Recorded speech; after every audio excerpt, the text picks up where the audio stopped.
Saudara, di saat Teheran tengah berduka mengantarkan jenazah pemimpin tertinggi Iran Ayatullah Ali Khamenei ke peristirahatan terakhir, secara mengejutkan Amerika Serikat kembali membombardir wilayah Iran. Serangan Amerika Serikat di tengah suasana berkabung ini seketika mengubah suasana duka menjadi kemarahan. Bagaimana dengan negosiasi damai antara Amerika Serikat dengan Iran? Kita bahas bersama dengan pakar hubungan internasional dari BINUS University, Mbak Tia Mariatul Kiptia, dan juga peneliti Timur Tengah dari Badan Riset dan Inovasi Nasional atau BRIN, Nostalgiawan Wahyudi. Selamat pagi Mas Wawan, saya ke Mas Wawan dulu ya. Ya, selamat pagi. Iya, Mas Wawan, kalau kita lihat bagaimana hari ini pemakaman dari Ayatullah Khamenei dan pada tanggal 11 Juli akan ada proses negosiasi kembali yang akan dilanjutkan antara Amerika Serikat dan juga Iran. Tapi saya ingin tahu dulu, Anda melihat dari perspektif BRIN sendiri, serangan yang dilakukan oleh Amerika Serikat menjelang negosiasi yang akan dilakukan pada tanggal 11 Juli kemarin ini, apakah akan berdampak signifikan terhadap negosiasi yang akan berlangsung alot? Pasti sekali. Jadi sangat berdampak ya. Jadi bagaimana kita bisa melihat ya di tengah-tengah negosiasi yang berlangsung dan juga adanya sinyal positif tentang negosiasi yang dilakukan oleh dua belah pihak ya, misalnya Iran dengan Amerika Serikat, seringkali ditengarai dengan adanya sabotase. Kalau saya katakan sabotase yang memicu pergolakan dan negosiasi itu kan menjadi semakin alot. Dan ini bukan yang pertama, betul, bahwa Amerika selalu melakukan ini. Sebetulnya kalau kita lihat ya, ini merupakan hal yang memang kalau dalam seni diplomasi kan oleh semua negara itu dari pihak-pihak yang bernegosiasi. Jadi kita bisa melihat pertama, jadi dalam keadaan ini ketika adanya iring-iringan seremonial pemakaman Ali Khamenei dari Iran ke Irak ya. Jadi konsentrasi Iran itu pada posisi yang terpecah ya. Kita sudah tahu bahwa ketika banyak petinggi Iran yang berkunjung ke sana ke Irak, maka pengamanan itu adalah pengamanan tingkat tinggi, hari seremonial yang dilakukan dalam kondisi kritis dan perang. Dan Iran sangat menyadari itu. Karena ini akan sangat berbahaya. Kita tahu bahwa sebetulnya potensi sabotase dari intelijen Israel dan potensi pembunuhan terhadap petinggi Iran sangat tinggi. Dan itu memang selama ini ditargetkan. Dan kita juga tahu bahwa Israel tidak peduli dengan adanya negosiasi gencatan senjata ini ya, dibuktikan dengan adanya perang terhadap Lebanon tetap berlangsung. Yang kedua, delaying ini juga tercipta ketika jalur komando tinggi Iran tidak dalam posisi normal. Bisa kita katakan dalam posisi delay atau mute. Jadi memberikan ruang serang bagi Amerika Serikat, jadi ruang yang lebih longgar bagi Amerika Serikat untuk melakukan manuver-manuver. Jadi banyak ruang-ruang kosong misalnya dari kapal-kapal yang secara mudah diakses untuk dibom oleh Amerika Serikat dan juga situs-situs militer yang penting. Dan ini menunjukkan bahwa sebetulnya sejak awal kita melihat bahwa dalam posisi diplomasi kita melihat bahwa Amerika memang ingin menentukan, ingin interchange ya positionnya. Kita tahu bahwa dunia menghujat bahwa Amerika secara negosiasi itu setback dan tidak banyak diuntungkan dengan kemajuan diplomatik yang perbicaraan negosiasi yang dilakukan selama ini. Namun dia ingin membalikkan itu. Jadi siapa yang akan mendikte dari negosiasi ini? Jadi mencoba untuk mengubah posisi. Jadi Amerika menginginkan bahwa dia akan mengulang kembali atau membalikan posisi dia ini menjadi posisi yang lebih kuat dari yang sebelumnya. Punya posisi tawar yang lebih kuat dibandingkan dengan Iran. Yang sangat penting dalam arti memang kalau saya lihat bahwa penyerangan ini dilakukan ketika Iran dalam posisi leadership-nya delay atau mute dan itu memang sudah direncanakan. Dan perlu kita ingat bahwa penyerangan ini dilakukan di tengah upaya-upaya Amerika menghadiri dari pertemuan NATO. Dan ini sangat penting. Jadi saya melihat ada pergeseran dari NATO yang cukup penting ya. Jadi pertama, tujuan Trump ke sana memang ingin menggalang dukungan dari forum NATO untuk memperkuat positioning Trump terhadap Iran. Dan pertama dia ingin menegaskan bahwa dia di sana menegaskan bahwa gencatan senjata secara sepihak sudah selesai dan juga sanksi perdagangan kembali applied ya, diberlakukan kembali. Dan ini melihat bahwa kita juga pada sisi lain melihat bahwa petinggi NATO juga mengatakan bahwa serangan Iran merupakan suatu hal yang perlu. Dan di sini kita bisa mengetahui bahwa posisi NATO memang sebetulnya dia enggan terlibat konflik secara langsung, tetapi Ya. dia sangat ingin masuk ke dalam Hormuz. Mereka mempunyai kepentingan bahwa Hormuz memang benar-benar kembali pada settingan awal, dalam arti tidak adanya otoritas penuh dari Iran ataupun Oman di dalam selat itu. Jadi tidak baik dengan tarif atau non tarif, NATO maupun Eropa sangat berkepentingan agar Selat Hormuz free Bisa seperti kembali. itu, tanpa ada pengaruh itu. Dan ini yang kita perlu cermati, dan kita bisa melihat bahwa pengaruh dari pertemuan NATO juga sangat penting untuk menentukan bagaimana Trump nanti ke depannya akan Bersikap. menentukan sikap terhadap negosiasi ini. Oke, kalau dari perspektif Mbak Tia, bagaimana kalau kita lihat dalam pemakaman Ali Khamenei dilangsungkan di hari ini, kita tahu Amerika Serikat dan juga Iran ini kembali saling serang. Kalau menurut Mas Wawan mengatakan ini akan ada diplomasi yang dilanjutkan pada tanggal 11 Juli, rasa-rasanya kok ya akan alot begitu. Nah, membahas soal kealotan negosiasi yang akan berlangsung pada tanggal 11 Juli, apakah ini situasi yang memang sengaja diciptakan oleh Amerika Serikat untuk bisa dalam tanda kutip ya memiliki daya tawar di atas Iran seperti yang dikatakan oleh Mas Wawan. Lalu bagaimana dengan sanksi ekonomi Amerika Serikat terhadap Iran, pencairan aset Iran yang dibekukan, serta isu program nuklir Iran? Bagaimana nasib ini? Ya, saya melihat bahwa ketika mereka melakukan sign agreement ada beberapa hal yang belum selesai. Jadi ketika sekarang terjadi pemakaman dan ini adalah momentum Iran untuk show off bahwa memang banyak sekali negara yang masih mendukung dia. Dan kita tahu ada sekitar 70 negara ya, Mbak, yang menghadiri pemakaman Ayatollah Ali Khamenei. Iran ingin menunjukkan juga kepada dunia, kepada Amerika Serikat bahwa posisinya masih banyak dukungan dari dunia internasional. Hanya saja memang sepertinya rapuh. Dari awal memang MOU ini rapuh karena memang belum terselesaikan. Jadi mereka kan ada beberapa step. Step pertama itu adalah supaya terjadi ceasefire secara permanen, tapi ternyata terjadi lagi serangan, ini kedua kali loh Mbak. Jadi ketika sudah terjadi sign agreement, mereka masih saling menyerang.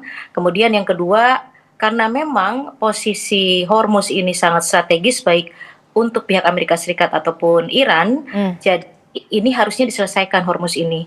Tapi ternyata saya tidak paham ya kenapa ada masih double blokade. Ada 2 instruksi di Hormuz. Satu instruksi dari Amerika Serikat, jadi kapal-kapal dari Timur Tengah menuju ke beberapa kawasan itu harus mengikuti 2 instruksi. Jadi kalau misalnya instruksinya mengikuti instruksi Amerika Serikat, Iran akan menyerang. Nah, Amerika ketika kapal komersial ini diserang, dia akan langsung menyerang Iran begitu. Jadi ini hal yang belum terselesaikan. Kenapa bisa?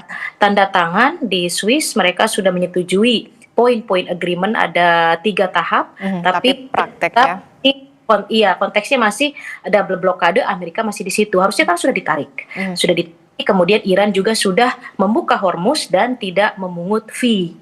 Berdasarkan poin dari agreement tersebut demikian.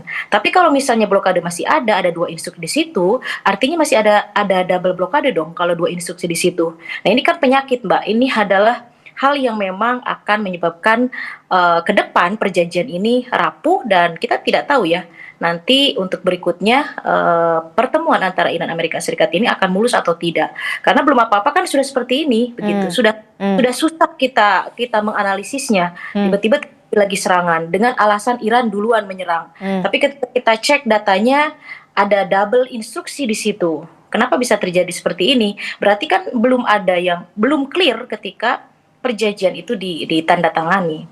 Oke, kalau Anda dari kacamata Anda, Mbak Tia, akan ada kerapuhan dalam negosiasi yang akan dilakukan pada tanggal 11 Juli rencananya antara Amerika Serikat dan juga Iran 2 hari setelah pemimpin tertinggi mereka, Iran, Ayatollah Ali Khamenei ini dimakamkan. Nah, apalagi ada pernyataan yang dikatakan oleh Amerika Serikat bahwa negosiasi dengan Iran hanya buang-buang waktu. Nah, ini bagaimana nih kalau Anda melihat, kalau dari BRIN sendiri, bagaimana nasib ke depannya? Apakah perang nanti akan semakin tetap masif dilakukan antara kedua belah pihak, ataukah kemudian akan ada strategi lain? Jadi, salah satunya delegasi Iran dan juga Amerika Serikat. Mas Wawan. Jadi seperti ini ya. Jadi memang ada sebuah kesalahan fatal lah sejak awal ya dari negosiasi ini, bahwa tidak memasukkan Israel dalam perjanjian gencatan senjata ada sebuah kesalahan fatal, dan kita tahu bahwa ambisi perang ini merupakan inisiatif Israel itu sendiri, dan juga politik luar negeri Israel itu invasif ya. Jadi perang itu merupakan normalisasi kondisi dari kondisi nasional dari Israel life atau politics, dan ini yang perlu kita cermati ya. Untuk yang ke depan saya kira yang perlu kita selesaikan selain yang tadi diutarakan oleh Mbak Tia ya, ada permasalahan pemahaman konseptual perjanjian, di mana Iran termasuk menyendiri ya dalam kondisi ini. Jadi kita tahu bahwa tafsir atas kebebasan Selat Hormuz itu juga merupakan yang tanpa tarif, tanpa otoritas, itu merupakan pemahaman bersama, dalam arti selain Oman dan Iran, negara-negara Teluk ataupun negara-negara di Eropa ataupun Amerika semua berpemahaman bahwa ini akan kembali pada settingan semula ya. Jadi tidak ada penguasa di Hormuz, dan itu merupakan sesuatu yang bebas ya, yang untuk ke depan bisa diakses, dan ini yang menjadi kartu truf yang sebetulnya yang dipermainkan oleh Iran. Dan Amerika juga ingin mengulangi lagi, jadi melakukan setback dari perjanjian, melihat kembali perjanjian semula dan menjadikan bahwa sanksi ekonomi atau perdagangan ini menjadi salah satu kartu truf mereka selain nuklir. Jadi Amerika sangat menyadari bahwa setelah penandatangan perjanjian di Swiss, posisi mereka sangat lemah, dan Iran juga memainkan ini. Kita tahu bahwa Amerika setelah di Swiss juga mengatakan bahwa semua kapal dalam garansi Amerika bisa free ke sana. Sedangkan Iran mengatakan bahwa semua kapal yang lewat situ tetap harus dalam koordinasi dengan Iran. Jika tidak akan berpotensi untuk diserang. Di sini yang sebetulnya yang masih dipermainkan oleh Iran, dan kita tahu bahwa ke depan sebetulnya potensi negosiasi ataupun fluktuasi harga energi akan tidak semakin menentu. Dan di mana dengan adanya dua otoritas ini yang masih menggunakan Hormuz sebagai politik, dan pada sisi lain dengan serangan ini Amerika juga kembali menggunakan sanksi, pencairan ekonomi dan yang lain sebagai salah satu kartu truf untuk menekan Iran. Kalau saya lihat ya, sebetulnya penyerangan ke depan ini lebih pada penyerangan terbatas ya. Penyerangan terbatas maksudnya?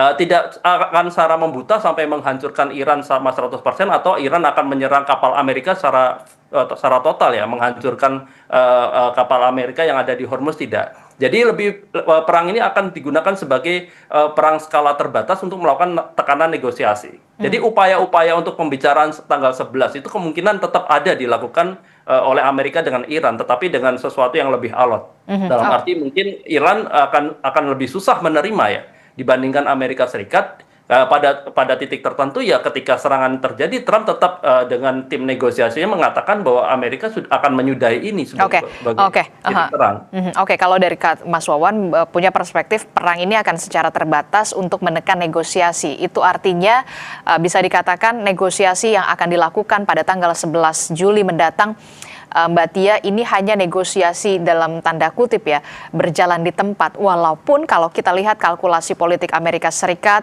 seperti apa, termasuk juga penentuan delegasi yang akan dimainkan oleh Iran. Kabarnya Iran baru akan menentukan struktur resmi delegasi diplomatik mereka setelah seluruh rangkaian prosesi pemakaman Khamenei selesai. Bagaimana Anda melihat ini? Kalau cara Amerika Serikat tetap menggunakan cara yang lama, ini akan fail lagi, Mbak. Karena memang kalkulasi Amerika Serikat selama ini juga kan sering salah. Mulai runtuhnya rezim itu tidak terbukti. Bahkan beberapa kali mengatakan sepertinya kita cukup butuh 1 hari, butuh 1 minggu, butuh berapa hari lagi untuk menumbangkan rezim. Tapi ternyata rezim Iran kan tidak tumbang. Secara politik mereka tetap solid, mereka tetap berdiri sebagai sistem supreme leader. Jadi kedua, strategi berikutnya adalah Hormuz, dia juga kalah secara strategi. Jadi perang itu bukan dalam artian siapa yang kuat secara instrumen militer atau alat-alat perang begitu ya. Jelas kalau head to head memang kalah Iran secara kekuatan militer dengan Amerika Serikat, tapi Iran mampu menghadapi Amerika Serikat dengan beberapa strateginya. Rezim tidak hancur, pertama, kedua, kemudian Hormuz juga dia kalah telak begitu ya. Kemudian yang ketiga, dalam poin-poin negosiasi semuanya menguntungkan Iran, dari mulai pelepasan sanksi, kemudian penggantian kerusakan Iran atas serangan Amerika Serikat, kemudian berikutnya adalah pencairan aset Iran. Itu tiga itu kan tiga-tiganya menguntungkan Iran. Kita list apa yang menguntungkan Amerika Serikat? Tidak ada. Tidak ada. Itu. Belum lagi nanti masuk kepada tahap uranium dan front. Kalau sampai front Iran di Timur Tengah dianggap damai, nah ini yang agak susah Mbak, karena memang berkaitan dengan faktor eksternal tadi, yaitu Israel. Israel tidak mungkin menganggap Hezbollah itu damai atau menjadi sahabat, itu tidak mungkin sekali. Nah ini akan tarik ulur lagi nih. Jadi artinya Amerika Serikat, saya dari awal mengatakan tidak akan pernah melepaskan Israel. Jadi mereka terintegrasi. Apapun yang menjadi kepentingan Israel itu akan disupport. Jadi sangat mungkin ya negosiasi ini hanya pada tahap sanksi begitu ya. Pelepasan sanksi itu pun tidak seluruhnya, atau bisa jadi tidak permanen, karena Israel sangat khawatir Iran menjadi kuat, ekonominya kuat. Kalau sanksi dilepas, dia kan bisa jual minyak bebas. Kalau jual minyak bebas, ekonomi Iran bagus, ekspor impor jalan, artinya itu mengancam Israel, karena front Iran semuanya di Timur Tengah itu mengancam Israel. Jadi ini complicated Mbak, saya tidak yakin bahwa ini akan mulus. Kita lihat saja, ini akan cukup panjang konflik ini, tiba-tiba akan serangan kembali, ketika poin itu deadlock akan ada lagi serangan. Memang tidak menghancurkan karena efeknya kan minyak. Kalau sampai Amerika Serikat membombardir Iran, ya bunuh diri juga. Kan membombardir Iran, kondisi minyak dia juga minyak Amerika Serikat di dalam negeri itu kan naik, dan itu akan menjadi tekanan publik Amerika Serikat terhadap pemerintahannya. Jadi semuanya saling tali temali yang sangat susah diurai. Oke, kalau tadi menurut Mas Wawan salah satu kesalahannya yang paling krusial adalah tidak melibatkan, dalam tanda kutip ya, tidak melibatkan Israel. Nah, Anda punya perspektif apa soal ini, Mbak Tia? Benarkah atau Anda sepemahaman dengan Mas Wawan? Tidak bisa, Israel tidak bisa masuk, kan memang tidak punya hubungan diplomatik dengan Iran. Jadi ini juga bagian daripada strategi Amerika Serikat. Ya lumayan lah, ada cerdasnya sedikit begitu ya. Karena dia nanti akan berdalih ketika menyerang Lebanon, Israel akan bilang bahwa dia tidak ikut dalam perjanjian peace agreement antara Iran dan Amerika Serikat. Atau tiba-tiba dia menyerang Iran, dia akan mengatakan kan kita di luar, kita eksternal, kita tidak tangan, itu kan urusan Amerika dan Iran begitu. Padahal poin front dan poin Israel itu kan masuk dalam perjanjian. Tapi Israel akan ngeles seperti itu. Kita belajar daripada Oslo I, Oslo II, West Bank, semua perjanjian perdamaian antara Palestina dan Israel itu semuanya fair. Dan ini akan terjadi dengan Iran. Dan ini akan menjadi semacam reason dari Israel kalau menyerang Iran, ya kita tidak ikut gitu. Dan Amerika juga sepertinya melempar sesuatu melalui Israel. Jadi bersih dia tangannya, kan Israel memang tidak ikut begitu. Dimainkan oleh mereka berdua. Oke, dan itulah menjadi strategi dari Amerika Serikat, memang tidak melibatkan Israel. Saya ingin terakhir ke masing-masing Mas Wawan dan juga Mbak Tia. Kalau kita lihat dari perspektif Anda, Mas Wawan, Mbak Tia, kok rasa-rasanya ya proses negosiasi yang akan dilakukan pada 11 Juli mendatang ini rasanya pesimis untuk bisa mencapai kesepakatan yang makin tipis begitu ya, Mas Wawan. 3 poin krusial dari masa depan proses negosiasi di 11 Juli mendatang setelah pemakaman Ayatullah Ali Khamenei. Ya, kalau saya melihat sebetulnya akan panjang ya, benar ya. Jadi dengan adanya banyak hal yang terjadi belakangan ini, penyerangan yang dilakukan Amerika Serikat juga akan membuat ini akan starting from the beginning, jadi dari awal lagi. Dan ini memang saya kira ini sengaja dilakukan ya, kalau saya melihatnya seperti itu. Karena kita tahu bahwa ketika hal tersebut dimulai, maka Amerika dalam posisi yang lemah. Itu yang saya katakan tadi, dia ingin membalikkan siapa yang akan mendikte dalam melakukan pendiktean dalam negosiasi ini. Jadi penyerangan ini sebetulnya bagi saya merupakan salah satu strategi untuk memperkuat bargaining position Amerika Serikat untuk membalikkan keadaan ketika misalnya nanti pembicaraan itu dimulai lagi tanggal 11 ataupun nanti akan beruntun tanggal berapa lagi setelahnya, maka nanti Amerika akan pada posisi yang lebih kuat titik tekannya, dan ini yang perlu diperhitungkan oleh Iran itu sendiri. Jadi Iran memang selama ini tidak mau ada negosiasi di bawah tekanan. Keteguhan Iran ini menjadi salah satu cara bagi dia yang sebetulnya nanti penting. Dan satu lagi sebetulnya penyerangan terhadap kapal-kapal sipil seperti yang dilakukan sebelumnya itu merupakan hal yang tidak perlu, nanti akan memperlemah dukungan internasional terhadap Iran yang selama ini sudah diaglomerasikan, yang diperlihatkan ketika adanya pemakaman Khomeini. Dan itu memang bagi saya memang untuk menyerang orang-orang Iran ketika pemekaran kemarin itu memang secara langsung tidak mungkin karena banyak delegasi internasional. Namun itu bisa diakses dan melalui ke negaranya yang ditinggalkan oleh pemimpin Iran. Dan ini yang pada titik akhirnya sebetulnya ini akan memberikan langkah baru sebetulnya. Kita akan membicarakan sesuatu yang dibicarakan di Swiss sudah selesai dan nanti akan ada sesuatu baru ketika dibicarakan kemudian karena kita tahu bahwa Amerika sangat menyadari bahwa posisi mereka lemah ketika terakhir penandatanganan di situ ada. Oke, nah ini ada sesuatu hal yang baru. Nah, sesuatu hal yang baru apa kalau dari kacamata Mbak Tia, terakhir Mbak Tia, yang bisa dinegosiasikan walaupun memang kita kok rasa-rasanya pesimis untuk bisa kesepakatan yang makin menipis. Ya, saya satu saja karena tadi Mas Oman sudah lengkap semuanya. Satu saja, Iran konsisten, saya agree dan saya appreciate, tapi jangan sampai kalah strategi. Saya setuju dengan Mas Wawan, kalau dia menyerang kapal-kapal komersial dari Timur Tengah dan ke beberapa kawasan, itu akan menurunkan citra Iran. Jadi itu saja Mbak, yang harus ditahan Iran, jaga jangan sampai menyerang kapal komersial, karena itu akan menurunkan dukungan internasional dan itu akan menjadi alasan Amerika Serikat dan Israel melegalkan serangannya lebih dahsyat. Kalau Iran terus melakukan itu, ya khawatir ini akan semakin jauh perdamaian ini dan efeknya yang saya khawatirkan, lebih khawatir lagi adalah harga minyak dunia naik, efeknya ke kita. Kalau sampai $100 gimana nutupin APBN kita, Mbak? Susah gitu ya. Ya, itu yang agak sulit dan memang dikhawatirkan ketika itu terjadi ya. Tidak hanya soal perang Amerika Serikat dan juga Iran, tapi dampaknya ke Indonesia. Terima kasih Pakar Hubungan Internasional BINUS University. Iran sudah menang, Mbak. Oke. Iran sudah menang dan diuntungkan, jadi tidak melakukan hal-hal yang tidak perlu seperti yang diungkapkan Mbak Tia tadi. Oke, baik, terima kasih Pakar Hubungan Internasional dari BINUS University, Mbak Tia Mariatul Kiptia dan juga peneliti Timur Tengah dari Badan Riset dan Inovasi Nasional BRIN, Bung Nostalgiawan Wahyudi telah bergabung bersama kami. Sehat selalu. Assalamualaikum, selamat pagi. Waalaikumsalam warahmatullahi wabarakatuh. Saudara, informasi penting